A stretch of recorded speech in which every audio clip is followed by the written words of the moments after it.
Tamant, thank you. Well, President Biden visiting a labor training center in Wisconsin today, highlighting his economic agenda's focus on workers. During last night's State of the Union address, the president called for paid family and medical leave and a living wage for workers, and highlighted the successes of the bipartisan infrastructure law and the CHIPS and Science Act, which are creating and keeping jobs in America. And the president urged Congress to put aside partisan bickering and focus on rebuilding the economy and uniting Americans. The president and top officials will be touring the country in the weeks ahead, touting the benefits of legislation passed in the first half of his term. North Central College political science professor Stephen Maynard Caliendo is joining us now with his take on the address last night. Stephen, how are you? I'm great, Ray. How are you? Good. So the president talked a lot about working with the other side of the aisle to finish the job. That was sort of a theme here. What issues do you actually see him having success navigating in this period? It felt like he was working with the other side of the aisle to deliver the speech. As much as Republicans were talking during it, it was the most raucous we've seen in a long time. But I do think there were times where there was unity. Sometimes that was, issues that there's been common ground on for some time. I think what we really saw was the Medicare argument, which was an awkward exchange. But ultimately, it looked like it was the Republican majority putting down whatever small minority there might be, who wants to be creative with Social Security. And so I think that was an impressive moment. Is that how you see it? Because it was sort of a civil speech until they got to that moment talking about sunsetting Medicare and Social Security. What did that actually signal to you when you heard it unfolding?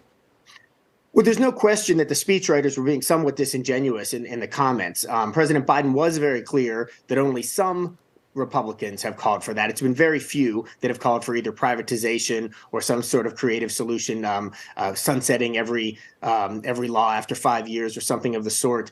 The vast majority of Republicans do not want that, and I think that's what they reacted to. But he was able to, really skillfully and maneuver rhetorically in the midst of that and go off script.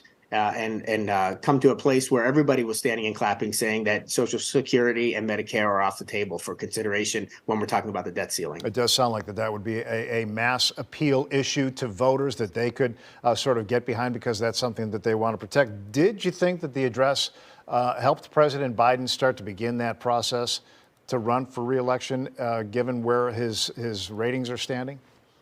It sure sounded like a campaign speech to me, Ray, and I'll tell you, when I'm talking about a campaign speech, that's really not directed toward independents or even left-leaning Republicans. It was really people in his own party, leaders in his own party and rank and file folks who consider themselves Democrats, who really have began to openly question whether or not at his age and given some of the signals in terms of his speaking abilities, if he has what it takes to go through a rigorous process and run for president again. It seemed like he was telling us last night he absolutely does, and that's what he intends to do.